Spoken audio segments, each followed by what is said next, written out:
نحمده ونصلي على رسوله الكريم اما بعد فاعوذ بالله من الشيطان الرجيم بسم الله الرحمن الرحيم قال الله تبارك وتعالى في كلامه المجيد والفرقان الحميد ولا جناح عليكم فيما عرضتم به من خطبة النساء أو أكننتم في أنفسكم علم الله أنكم ستذكرونهن ولكن لا تواعدوهن سرا إلا أن تقولوا قولا معروفا ولا تعزموا عقدة النكاح حتى يبلغ الكتاب أجله واعلموا أن الله يعلم ما في أنفسكم فاحذروه واعلموا أن الله غفور حليم صدق اللہ العلی العظیم۔ میرے واجب الاحترام خواتین و حضرات، ارشاد باری تعالی ہے ولا جناح علیکم، نہیں ہے کوئی گناہ تم پر، فیما عرضتم به، اس چیز میں کہ تم اشارتاً کنایتاً اس کے ساتھ من خطبۃ النساء، عورتوں کو منگنی کا پیغام دو، او اکننتم، یا تم چھپا لو اس بات کو، فی انفسکم، اپنے دلوں میں۔ اس آیت کے اندر اللہ رب العالمین یہ سمجھا رہے ہیں عدت کے دوران نکاح کا پیغام صراحتاً دینا حرام ہے، یہ شریعتاً جائز نہیں کہ تم الفاظ کی صورت میں نکاح کا پیغام دو۔ ہاں، اس بات کے اندر کوئی حرج نہیں اگر تم ارادہ رکھتے ہو نکاح کرنے کا اور یہ بات تم وہاں تک پہنچانا چاہتے ہو یا انہیں بتانا چاہتے ہو یا گوش گزار کرنا چاہتے ہو، تو پھر کھلے الفاظ کے ساتھ نہ کہو، بلکہ اشارتاً کنایتاً اس انداز میں بات کرو کہ میں چاہتا ہوں کسی نیک عورت سے، کسی اچھی عورت سے، کسی خوبصورت عورت سے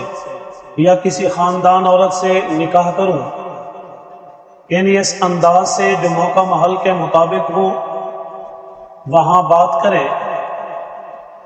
کہ میں کسی ایسی عورت سے جو خاندانی ہو اس سے نکاح کرنا چاہتا ہوں، یا کسی ایسی عورت سے جو نیک ہو، یعنی کوئی نہ کوئی ایسی خوبی یا کوئی ایسی بات یا کوئی ایسا اشارہ، کوئی ایسا کنایہ موجود ہو لیکن بات انہیں نہ کی جا رہی ہو، اس انداز سے بات کی جا سکتی ہے تاکہ انہیں علم ہو جائے وہ عدت کے دوران کسی ایسی جگہ یا کسی اور کی طرف نکاح کا ارادہ نہ کر لیں۔ اگر تمہاری طرف ان کا ارادہ ہوگا، اگر تم انہیں نکاح کے لیے مناسب لگے یا انہوں نے اس کو مناسب سمجھا، تو عدت پوری کرنے کے بعد وہ بات چیت کو آگے بڑھائیں گے۔ ایک طریقہ تو یہ ہے، دوسرا یہ او اکننتم فی انفسکم، یا پھر اس بات کو تم اپنے دل میں رکھو، اسے اپنے دل میں چھپا کر رکھو، انتظار کرو، جیسے ہی عدت کا وقت ختم ہو انہیں نکاح کا پیغام بھیجو، اگر وہ مناسب سمجھیں گے تو آپ کی بات کو مان کر آپ سے بات چیت کریں گے، وگرنہ وہ جواب دے دیں گے۔ تو اس لیے فرمایا کہ آپ موقع محل اور وقت کا انتظار کر کے اس بات کو اپنے پاس رکھو۔ فرمایا علم اللہ انکم ستذکرونہن، اللہ تعالیٰ کی ذات جانتی ہے کہ بے شک تم عنقریب ارادہ رکھتے ہو تذکرہ کرنے کا، بات چیت کرنے کا ارادہ تمہارے دل کے اندر موجود ہے، تم اس نکاح کے لیے اپنے دل اور دماغ میں سوچ اور بچار رکھتے ہو، اللہ کی ذات اس سے واقف ہے، جاننے والی ہے۔ وَلَٰكِن لَّا تُوَاعِدُوهُنَّ سِرًّا، لیکن اس بات کی اجازت نہیں ہے کہ تم خفیہ طور پر وعدے اور وعید کرو، تم چھپ چھپا کر بات چیت کرو، تم ایک دوسرے کے ساتھ چھپے انداز سے وعدے کرو۔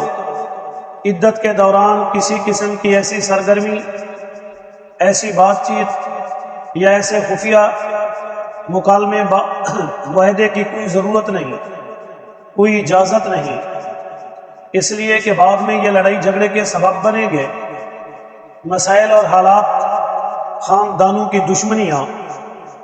دونوں خاندانوں کے اندر نفرت، انتشار، مخالفت، ضد، عداوت بڑھے گی، یہاں تک کہ یہ معاملات قتل و قتال تک چلے جاتے ہیں، اس لیے اس کی کوئی اجازت نہیں۔ ہاں الا ان تقولوا قولا معروفا، اگر تم بات چیت کرنا چاہتے ہو تو سلجھے ہوئے انداز سے کرو، عمدگی کے ساتھ معاملے کو آگے بڑھاؤ، خوش اسلوبی کے ساتھ، کسی موقع محل کے مطابق، کسی سلجھے ہوئے انداز کے مطابق، کسی خاندان کے بڑے افراد کے مطابق اس بات چیت کو آگے بڑھایا جائے۔ فرمایا وَلَا تَعْزِمُوا عُقْدَةَ النِّکَاحِ، لیکن تم پکا ارادہ نہ کرو نکاح کی گرہ باندھنے کا، یعنی عدت کے زمانے میں نکاح کو پکا نہ سمجھو، یا نکاح کے بارے میں کوئی ایسی گفتگو، کوئی ایسی بات چیت نہ کرو حتیٰ یبلغ الکتاب اجلہ، یہاں تک کہ پہنچ جائے یہ تحریر اپنے وقت کو، اپنی میعاد کو،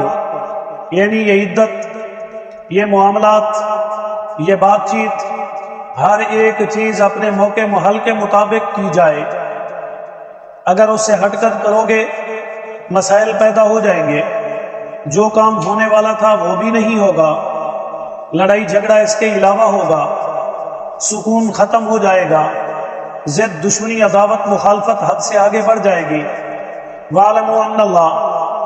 اور جان لو اس بات کو کہ بے شک اللہ تعالی یعلم ما فی انفسکم، زیادہ جاننے والے ہیں ہر اس چیز کو جو تمہارے دلوں میں ہے۔ اللہ کی ذات تمہارے دلوں کے ہر راز سے واقف ہے، ہر بات سے واقف ہے،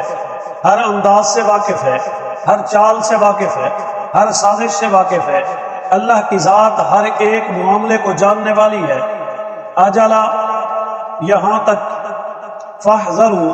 بس تم اللہ کی مخالفت سے ڈرو، اللہ کی دشمنی سے ڈرو، اللہ تعالیٰ کے ساتھ اس انداز میں مخالفت کا سامنا نہ کرو کہ اللہ رب العالمین تمہیں نشان عبرت بنا دے۔ وَاعْلَمُوا، اور اللہ تعالیٰ جانتے ہیں، ان اللہ، بے شک اللہ کی ذات، غفور حلیم، معاف کرنے والی بھی ہے، بردبار بھی ہے، تحمل والی ہے، بخشش والی ہے، یعنی اللہ سے امید بھی رکھو اور اللہ کا خوف بھی رکھو، اور اللہ تعالیٰ کے بتائے ہوئے احکام کی مخالفت نہ کرو بلکہ اللہ تعالیٰ کی اطاعت کرو۔